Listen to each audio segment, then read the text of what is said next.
Hi guys, welcome back to my channel. My name is Debbie and thank you for tuning in for another video. First of all, I want to say a big sorry because I have been off YouTube for like 4 weeks now. Like guys, I have been terrible. I'm so sorry. I had a lot of things going on during like the past 4 weeks. I had to struggle with mental health.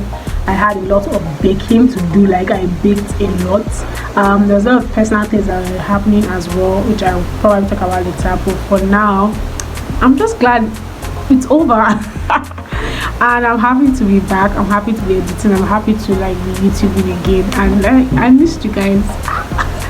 Honestly, I miss this comfort of YouTube and everything. It's been a while, so I'm very excited. You can tell from the title, I'll be talking about toxic relationships. So before I did this research about toxic relationships, I literally wanted to hear from everybody and as much people as I could reach out to. I did a survey about toxic relationship, just like I did for my sexual harassment video. If you have not watched that, please click on the end card you're seeing right now and you'll probably be able to watch that, right? So I did my research and yeah, let's get started. Let's first of all talk about what the word toxic is. Like in the past, I think 5 or 6 years, I've been hearing about, so this person is so toxic, oh my god, you're toxic, oh my god, toxic. What exactly is toxic in terms of human interaction and relationship? What exactly is this toxic that we are talking about? So toxic traits, and this is defined by a psychologist. I actually browsed the news of Google because yeah, that's literally my search engine right now. So I got this from psychologytoday.com website and I realized that they are actually really good. Please, if you have anything going on, you can literally just go to the website and you probably will be informed about so many things about toxic relationships. I really loved well, so it states that toxic describes interaction where boundaries are often blurred and where individuals themselves and or their behaviors are felt to be difficult, challenging or demanding, are not filled by mutual care and support and are often there to accommodate an individual's needs and demands. They are not healthy at all. So basically what they're just saying is that toxic relationships or anything that has to do with toxicity in terms of human interaction has to be like maybe someone is over demanding, doesn't know their boundaries, exceeds their limits in certain things, or pisses you off and you are not satisfied and the relationship is never healthy. You are never like, okay, oh, I took this out of this relationship, I feel like this, or when I meet this person I feel like I'm so happy, I'm so, I don't think any relationship, if I'm being sincere, is 100% perfect. I mean, we even have issues with our parents, we have issues with our siblings, and I feel like these people know us more than any other person like in the world. So that means no relationship is perfect, but it's like, what can you accept, or what do you think is normal, or what do you accept in the relationship is extremely important. And I feel like that is what we define it as toxic or not toxic. Now I have narrowed down 10 toxic traits I feel like is the most, these are literally the common or the commonest, if there's the word like that, toxic traits among people, among friends, among people's relationship. Yeah, I was able to get this narrowed down using Science of People, Blunt Therapy and Talkspace.com on Google, and it was just amazing. Like, it was simplified. And yeah, let's get started. These toxic traits, I'll also be talking about some of the experiences I have experienced with these toxic traits. Sorry, it's so hard. It's tongue twister. Toxic traits. And I'll also be talking about my toxic traits that I feel like I had in my relationship in terms of my friend and my dating life after this segment. So the first one is the jealous and judgmental friend. I definitely experienced something like this where we were in a trio and like jealousy was serious. And we used to, we're in a situation where we're able to see each other's academic scores and everything, and one of us among our trio was extremely brilliant, like first class students, they know themselves. So this person was extremely brilliant and was always succeeding. Like in the case where everybody's getting like 7, 6, 5 over 10, where we get like 10 over 10, 11 over 10, And this other trio in our relationship was very jealous about the academic success of the other person. and it will be to the point where when the person receives the academic scores, the person goes to check the other person's academic scores and gets angry or frustrated when the person sees the other person succeeding. I was just like, guys, this is not that deep. Second toxic trait we'll be looking at is the narcissistic behaviors. I think everyone actually has a friend that is probably narcissistic, has some kind of useless ego. I think we all have that. Everybody has met probably somebody who is a narcissist, I'm sure. So these people are actually extremely self-centered, and they always turn it like the issue to themselves, like, oh no, you are doing this to me, you are doing this to me. It's never you, they doing something to somebody. They are never wrong, they are always right. You are the problem, you are the issue. Also, these people are also very good at gaslighting. If you don't know what gaslighting is, I'll put what it means here. And they are also very good at twisting words and false accusation, like I just said. We also have the straight jacket or I must control set of people. These ones, they can control your breathing, they can control your eating, they can control your thought process. Like, everything has to be according to where they want it to be. I have been lucky enough to not have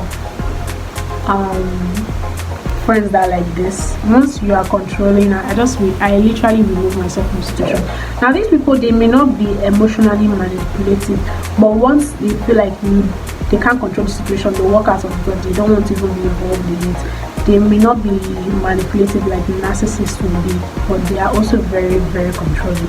And if you see yourself with that kind of relationship, japa. Now the negative people or emotional moochers. Now these people, they bring down everybody with their pessimistic behavior. And these negative people, they usually talk about the negative things about you guys' relationship or you. And it's hardly also about them. Also have the drama. Now if you watch BBN, you know that there are just some people that just like drama. They like issues. Life cannot just be peaceful. They like trouble always. Like, I don't want peace, I want problems always. So we now have liars, and obviously these ones are extremely exhausting. So I don't think white lies are so bad. I feel like if you are saying something just to make someone feel a certain way, it's not so bad, but it's like you need to tell the truth at a point. Critics of the century, these people are always criticizing, or you can never be good enough. There's always an issue. They're just, thing about these people who are very critical, especially negative, they are very insecure as well. Also have tankers. Tankers are like negative people as well. Crush people's feelings, and they don't also take people's feelings into account as they do that. They're arrogant. They really see people as equal, and they love to fight in every convo. Because when they now crush people's feelings, they'll not be like, why are you taking this personal? Relax. So it's like everything is a fight, everything is a challenge. Those people, they're just hard to have conversations with, and it's not fun. It's a blamers for life. They are always blaming others. You can help them, but when things are bad, it's not their fault, it's yours. Personally, the truth is that I haven't really worked with people like this. I haven't also had friends like this, but I have been in a situation where me and somebody were doing something, and when it didn't go well, the person was like, but Sha, I'm like, it's a toxic thing to do. I feel like, honestly for me, I don't really like putting the blame on people, because I know life just happens, it's just what it is. I rather take things on my own and just do things by myself. But in case where I am doing something with somebody else, if something bad happens, it's like, what can we do next to stop it, instead of trying to push the blame. It's not a good thing, especially when somebody is working with you or is helping you out. Or the last is holding on to the past, or I know if you forget where you. These kind of people, let me tell you, they always remember about you. They always remember, and there's nothing wrong going blast from the past and laughing about your mistakes and having fun about it. Like me, I actually like it, but like there's some uncomfortable things that you shouldn't really be laughing at about other people, maybe topics that that can scar them or have scarred them. Or even if you feel like it's a cool thing, are you sure that person is okay with? Like, just take into account the person's feelings. Now I've talked about the 10 toxic traits that I feel like are extremely common and we see around certain people. Let's talk about toxic, and it could be in relationship as well as friendship. So let's talk about my toxic traits. So the reason why I'm not able to talk about toxic relationships, toxic relationship and toxic friends and toxic this, because I feel when I was like 5-6 years ago, 5-6 years ago was 7-8, let's say my secondary school to my A-level to my university, so different.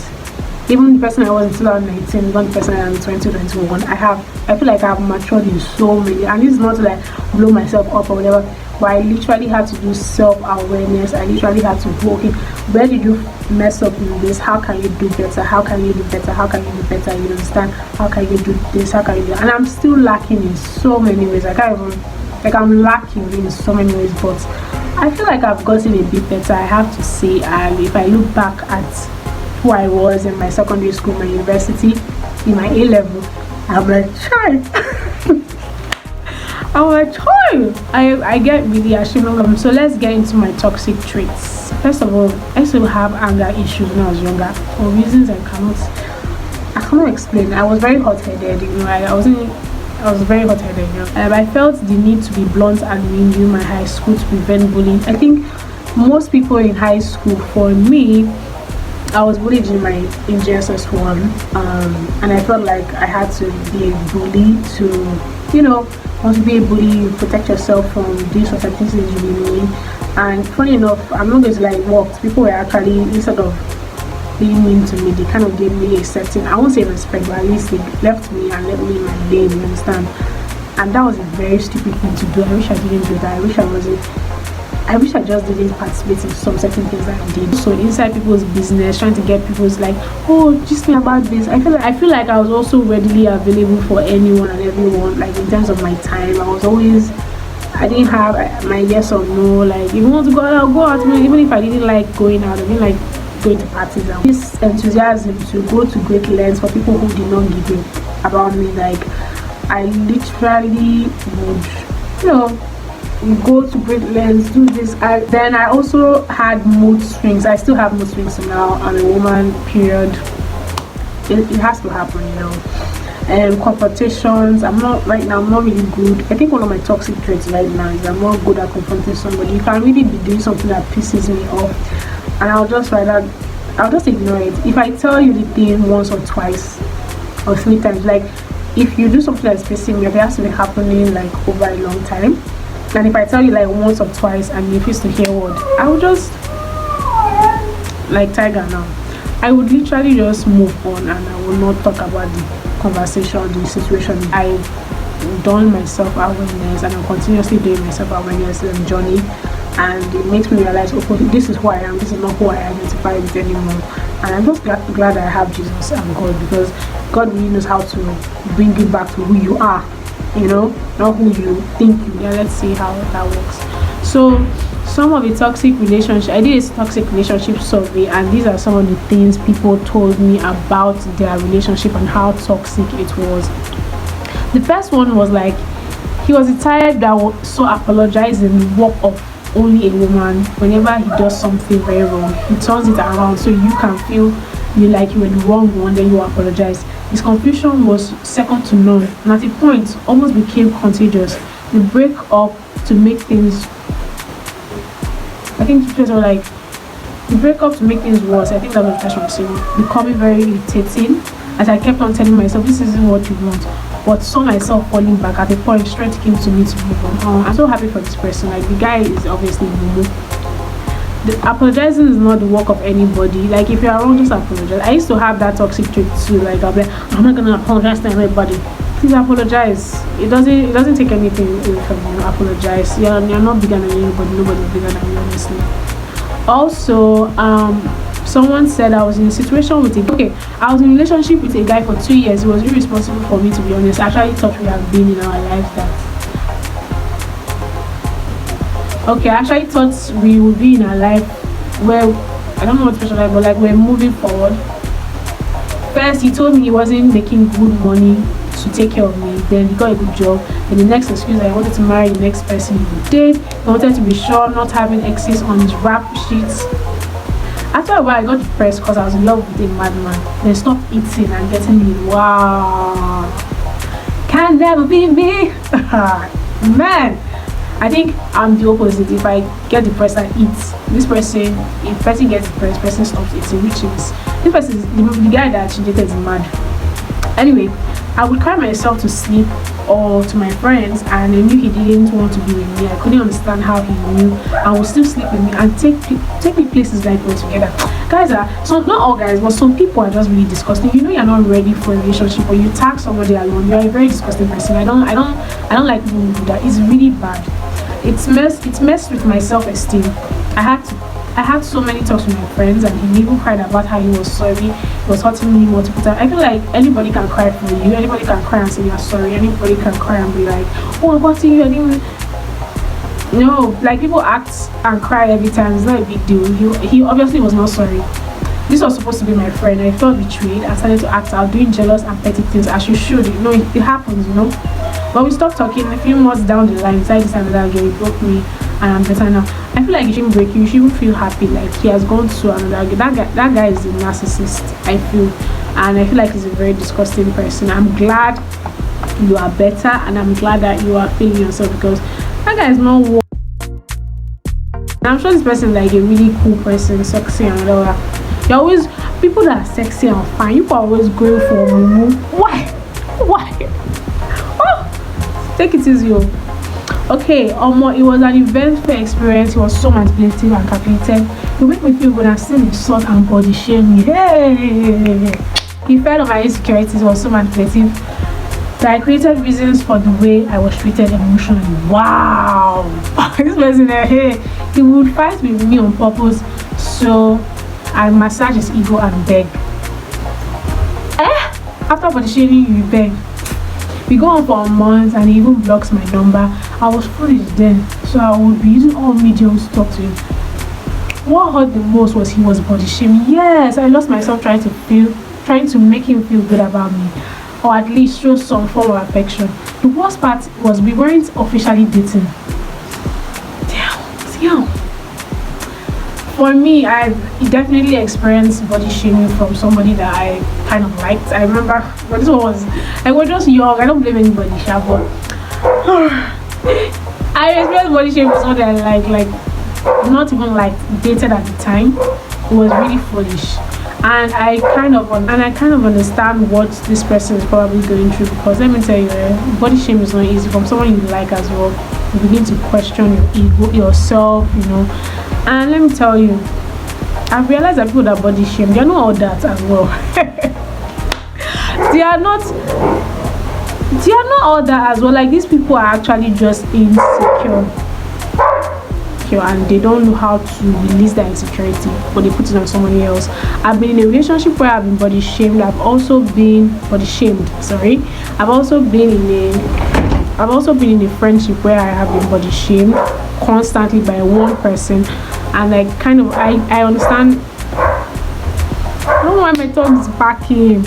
I understand where you're coming from. It's hurtful, but like, let me tell you, you are beautiful. You are freaking beautiful. I don't even need to see you to know that. I truly believe that you need to really get that confidence back from yourself. He is not what it obviously like, and he's such a manipulative person that you even begged after body shaming. It breaks my heart. But it is what it is. Like, I feel like this is so common among women, and I hope we actually get out of this. It's toxic. Someone said I had a friend who was manipulative and had toxic entitlement mentality. I had a friend that was like that as well, and over the years I had to cut that person out. It's friendship is just as serious as relationship, and sometimes you need to put yourself first. I was once with this guy that was a mommy's boy, constantly disrespected me and would go weeks without speaking to me. When I tried to reach out, he would ignore me, and when he was ready to talk to me, he would emotionally blackmail me with special effects. He convinced me that my mother was a witch, and the reason behind my troubles I was facing. He cut off all my other friends, so I had no one to talk to. He wasn't sulking or ignoring me, he was obsessive. I went to his place one time and saw some other girl open the door on his instruction. I could hear him tell her to send me away. Told me he wasn't around. I had heard him cheating on me with her and refused to believe.